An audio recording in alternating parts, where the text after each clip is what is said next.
नमस्कार,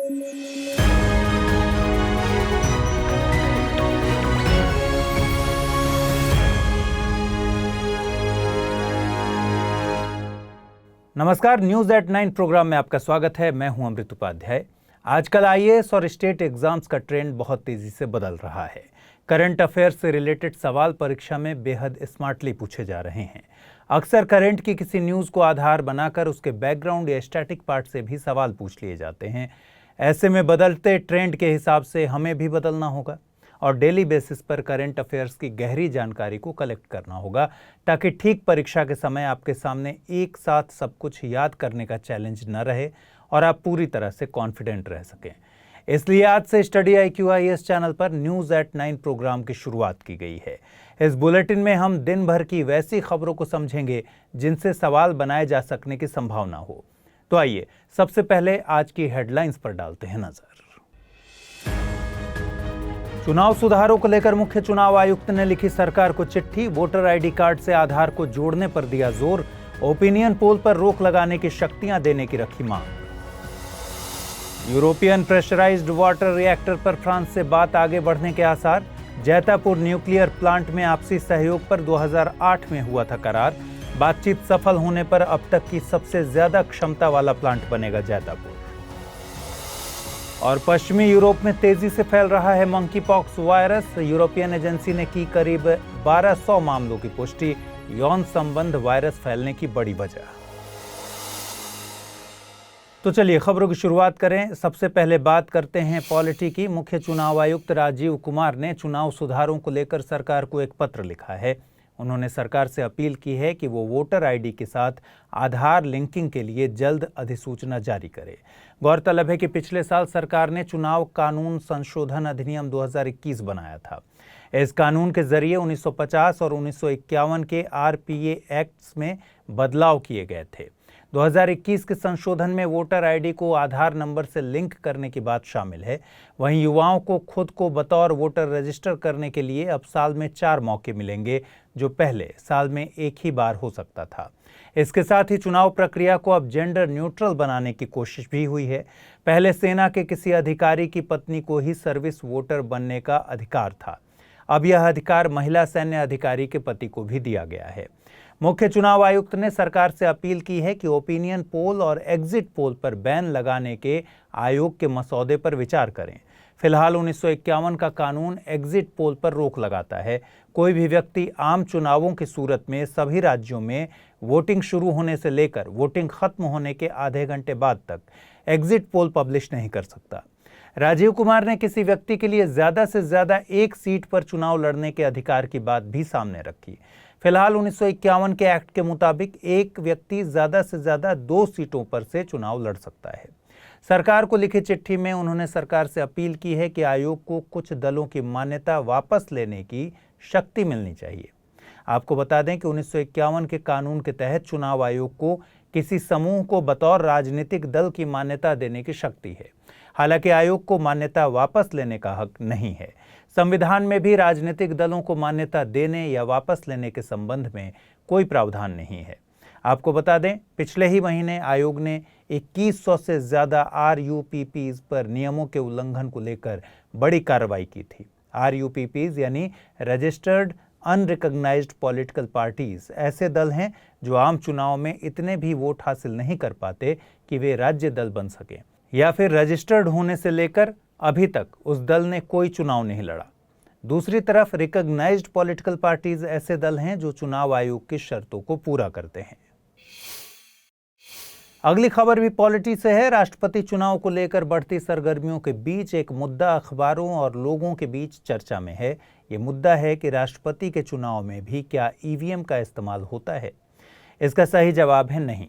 आइए समझते हैं कि आखिर भारत में असेंबली इलेक्शन या आम चुनावों की तरह राष्ट्रपति को इलेक्ट करने में EVM का इस्तेमाल क्यों नहीं होता। दरअसल भारत में आम चुनाव की प्रणाली first past the post system पर आधारित है।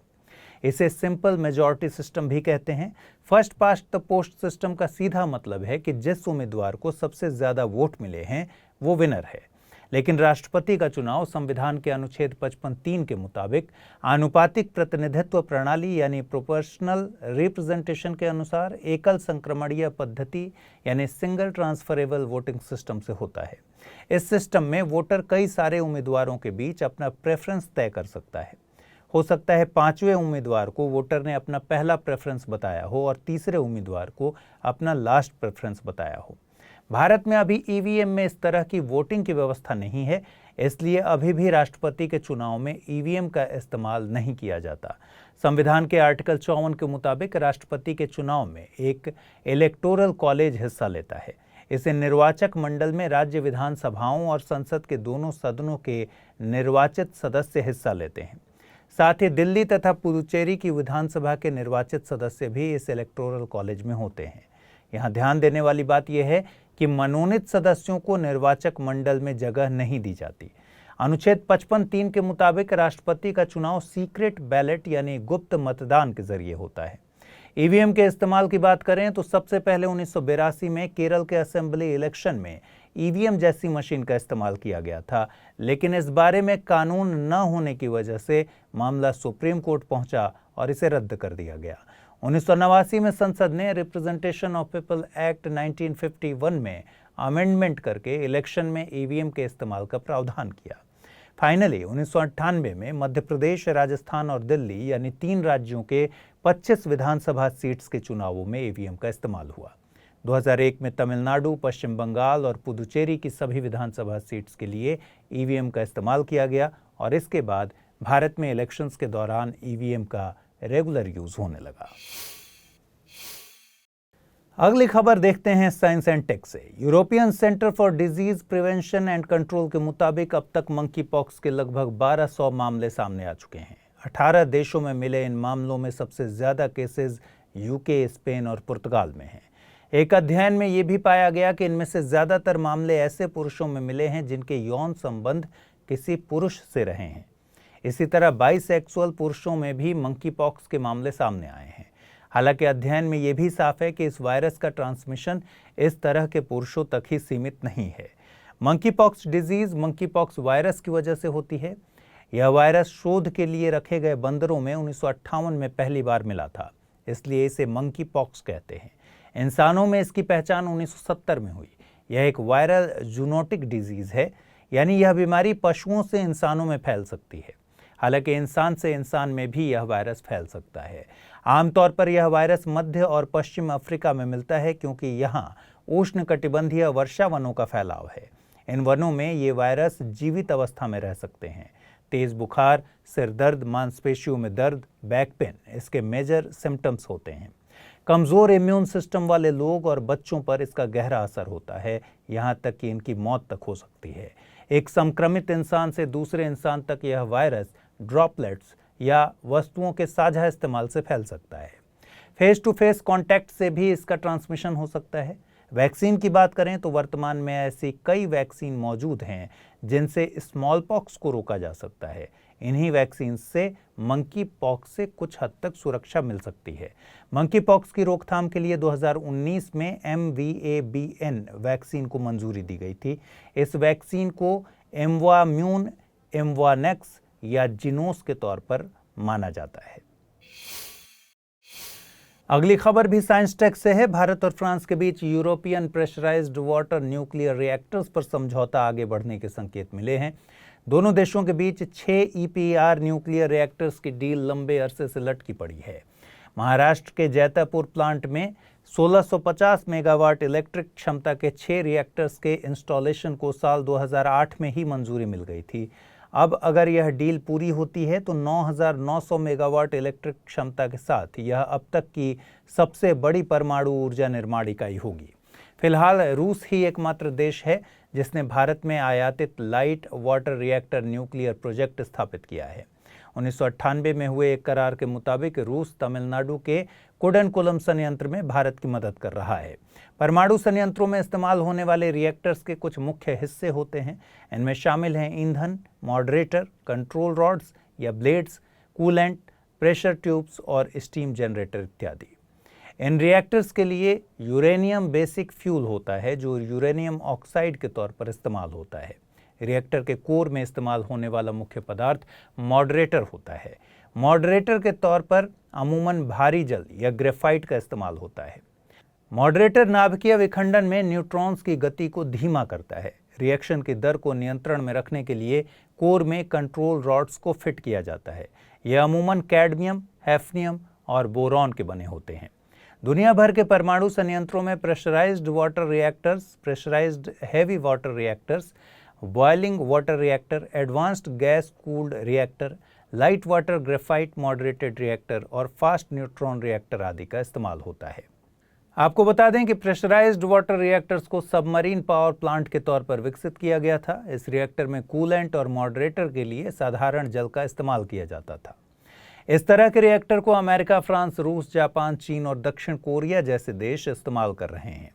यूरोपियन प्रेशराइज्ड वाटर रिएक्टर्स को तीसरी पीढ़ी का प्रेशराइज्ड वाटर रिएक्टर कहते हैं। फिनलैंड, चीन और फ्रांस जैसे देश इसका विकास कर रहे हैं। एपीआर को 2 चरण की सुरक्षा की वजह से काफी सुरक्षित रिएक्टर माना जाता है। 12 जून को ब्रह्मोस मिसाइल के 21 साल पूरे हो गए हैं। इस बीच यह मिसाइल खूब सुर्खियों में बनी रही। ब्रह्मोस को भारत और रूस ने मिलकर विकसित किया है। भारत की ब्रह्मपुत्रा और रूस की मास्कोवा नदी के नाम पर ही इसे ब्रह्मोस नाम दिया गया। यह एक सुपरसोनिक क्रूज मिसाइल है। इसमें सुपरसोनिक का मतलब है कि यह मिसाइल ध्वनि की गति से तेज चल सकती है और इसकी स्पीड 2 से 3 मैक होती है। इस मिसाइल का परीक्षण पहली बार लैंड बेस्ड लॉन्चर के सहारे चांदीपुर से हुआ था। हालांकि अब इसके तीनों वर्जन यानी भूमि, वायु और समुद्र का विकास हो चुका है। यह एक 2 स्टेज मिसाइल है जिसमें solid propellant booster engine fit है। पहली स्टेज मिसाइल को सुपरसोनिक स्पीड तक ले जाता है और अलग हो जाता है। दूसरा स्टेज या लिक्विड रैमजेट मिसाइल को क्रूज फेज में ले जाता है, यानी ध्वनि की गति से 3 गुना के आसपास। यह मिसाइल भूलो और दाग जाओ तकनीक पर काम करती है, जिसकी रेंज 350 किलोमीटर के आसपास है। हालांकि इस रेंज को आगे और बढ़ाने पर काम चल रहा है। शिप बेस्ड ब्रह्मोस का परीक्षण पहली बार 2005 में किया गया था। इस वर्जन को समुद्र से समुद्र और समुद्र से लैंड मोड में इस्तेमाल किया जा सकता है। इसी तरह 2017 में इसका एयर बेस्ड वर्जन परीक्षण किया गया। सुखोई 30 MKI के जरिए यह एयर लॉन्चिंग टेस्ट हुआ था। हाल ही में INS विशाखापत्तनम से इस मिसाइल का समुद्र से समुद्र परीक्षण भी किया गया। ब्रह्मोस के मामले में भारत को बड़ी कामयाबी तब हाथ लगी जब इसी साल भारत और फिलीपींस के बीच ब्रह्मोस को लेकर करार हुआ।